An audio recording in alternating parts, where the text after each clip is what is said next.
کہ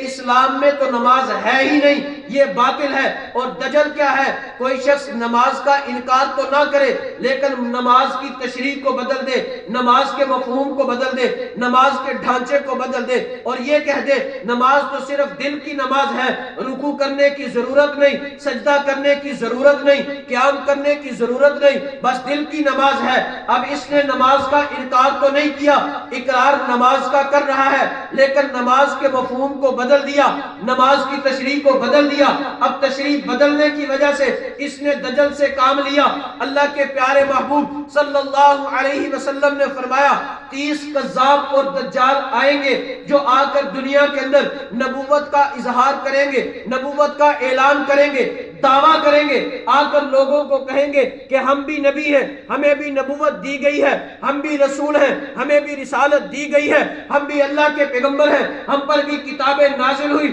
لیکن اللہ تعالیٰ کا قرآن کہتا ہے ما کان محمد ابا احد من رجالکم ولکن رسول اللہ وخاتم النبیین، کہ پیارے پیغمبر اللہ کے آخری پیغمبر ہیں، قرآن اللہ کی آخری کتاب ہے، اللہ کے نبی کے بعد کوئی نبوت نہیں، قرآن کے بعد کوئی کتاب نہیں۔ اب جس نے آ کر کہا کہ میرے پاس اصلی کتاب قرآن کے بعد آئی ہے، اس نے بھی دجل سے کام لیا، اس لیے کہ اس نے قرآن کا انکار کیا ہے، قرآن کے معنی کو بدلا ہے، قرآن کے مفہوم کو بدلا ہے، قرآن کی تشریح کو بدل کر، اور جس نے پیغمبر کی ذات کے بعد نبوت کا اعلان کیا اس نے بھی قرآن کے مفہوم کو بدل کر، ایمان کو بدل کر، حق کو چھوڑ کر دجل سے کام لیا۔ اس نے بھی خاتم النبیین کے مفہوم کو بدل ڈالا، اس نے بھی اس کے مفہوم کو بدل کر قرآن پاک کی 100 آیات ختم نبوت کے مفہوم کو بدل کر، معنی کو بدل کر، انہیں جھٹلا کر، انکار کر کے دجل سے کام لیتے ہوئے یہ کہا کہ اللہ کے نبی آخری نبی نہیں بلکہ ان کے بعد بھی نبوت جاری ہے۔ اس نے قرآن کے مفہوم کو بدل دیا، معنی کو بدل دیا، نبی پاک کی نبوت کا انکار نہیں کیا بلکہ کہا کہ نبی پاک بھی نبی ہے اور ان کے بعد میں بھی نبی ہوں۔ اب یہ جھوٹا دعویٰ زبان سے کر دیا، اس نے قرآن کی 100 آیات کے معنی کو بدلا، مفہوم کو بدلا، حق کو جھٹلا کر، باطل کو جھٹلا کر، اس نے حق کو بھی چھوڑ دیا، باطل کو بھی چھوڑ دیا، بلکہ دجل سے کام لیا۔ اس لیے پیارے پیغمبر نے فرمایا یہ جو دعویٰ کرنے والے ہوں گے کافر تو ہوں گے، کیونکہ قرآن کی ایک آیت کا انکار کرے تب بھی دائرہ ایمان سے خارج ہو جاتے ہیں، اور اگر 100 آیات کا کوئی انکار کر دے، قرآن پاک کے اندر الحمد سے لے کر والناس کی آخری سین تک قرآن پاک کے اندر 100 آیات ختم نبوت ہیں، جنہیں آیات ختم نبوت کہا جاتا ہے، جن میں واضح لفظوں میں نبی پاک کی نبوت کے بارے میں بتلایا گیا، نبی پاک کی ختم نبوت کے بارے میں بتلایا گیا۔ کہیں پر یہ فرمایا کہ آپ سے پہلی امت، آپ سے پہلے رسول، آپ سے پہلی کتابیں، اگر نبی پاک کے بعد کوئی نبی ہوتا، کوئی رسول ہوتا، کوئی کتاب ہوتی تو اللہ یہ فرماتے کہ ایمان والے وہ ہیں جو آپ پر بھی ایمان رکھتے ہیں، آپ سے پہلے نبیوں کی نبوت پر بھی ایمان رکھتے ہیں اور آپ کے بعد بھی نبیوں کی نبوت پر ایمان رکھتے ہیں۔ لیکن اللہ نے بعد والوں کا تذکرہ نہیں کیا بلکہ یوں فرمایا کہ آپ سے پہلی کتابیں، آپ سے پہلے رسول، آپ سے پہلے نبی۔ اب نبی پاک سے پہلے نبی، نبی پاک سے پہلی کتابیں، نبی پاک سے پہلے رسول، یہ اس بات کی دلیل ہے قرآن پاک کے اندر سورہ بقرہ کے پہلے رکوع کے اندر شروع کی آیات کے اندر ہی اللہ رب العزت نے یہ فرما دیا کہ ایمان والے وہ ہیں جو یقین کرنے والے، متقین وہ ہیں جو آپ پر بھی ایمان رکھتے ہیں، آپ سے پہلی کتابوں پر بھی ایمان رکھتے ہیں، اور بعد کا ذکر نہ کر کے اس بات کی دلیل کو واضح کر دیا کہ ہمارے نبی کے بعد نہ کوئی نبوت ہے، نہ کوئی رسالت ہے، نہ کوئی کتاب ہے، قرآن آخری کتاب ہے، ہمارے پیارے پیغمبر آخری نبی ہیں، اور نبی کریم صلی اللہ علیہ وسلم رسولوں کے سلسلے میں بھی آخری رسول ہے۔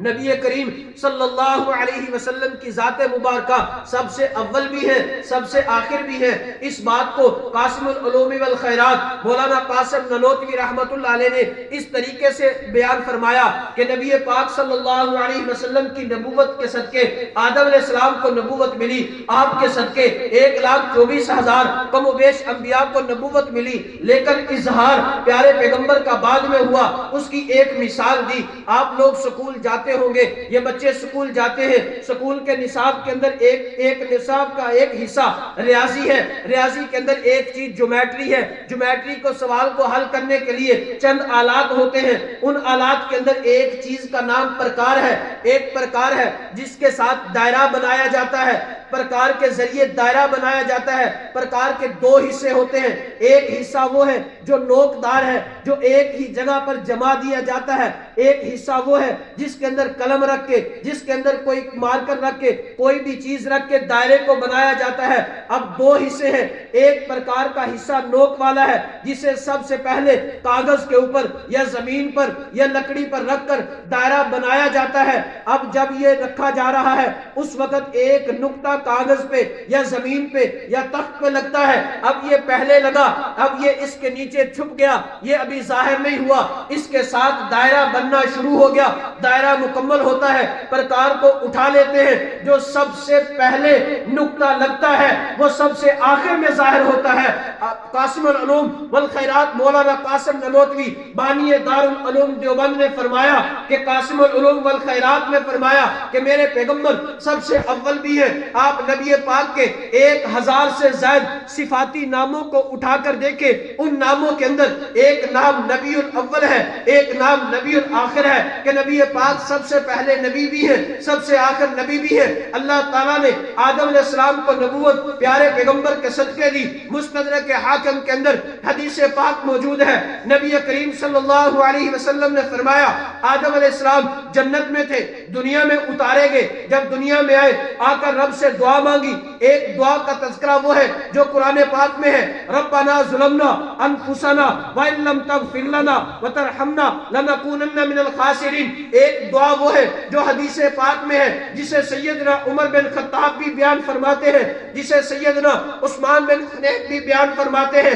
جسے امام حاکم نے اپنی کتاب مستدرک کے حاکم کے اندر نقل کیا ہے۔ وہ فرماتے ہیں کہ اللہ رب العزت نے آدم علیہ السلام کو جب دنیا میں اتارا، آدم علیہ السلام نے رب کے سامنے دعا مانگی، اس دعا کے موقع پر آپ نے فرمایا اللہم بحق محمد صلی اللہ علیہ وسلم، اے اللہ محمد عربی صلی اللہ علیہ وسلم کے صدقے، آپ کے واسطے، آپ کے طفیل، آپ کے وسیلے، یہ نام الگ الگ ہے، مفہوم ایک ہی ہے، وسیلہ کہہ دو تب بھی، صدقہ کہہ لو تب بھی، واسطہ کہہ لو تب بھی، تو سب کا معنی مفہوم ایک ہی ہے کہ آپ کے وسیلے، آپ کے صدقے، آپ کے طفیل، اس نام کے صدقے اے اللہ میری دعا کو قبول فرما۔ حدیث پاک میں الفاظ ہیں، اللہ کے نبی نے فرمایا، اللہ تعالیٰ آدم علیہ السلام سے سوال کرتے ہیں، آدم علیہ السلام مجھے یہ تو بتائیے کہ ابھی تک میں نے اس پیغمبر کو دنیا کے اندر ظاہر نہیں کیا، ابھی وہ دنیا میں تشریف نہیں لائے، آپ نے کیسے پہچان لیا کہ یہ کوئی ذات ہے، یہ کوئی نام ہے، کسی ذات کا آپ نے کیسے پہچانا؟ آدم علیہ السلام نے فرمایا مولا جب تو نے مجھے پیدا کیا تھا،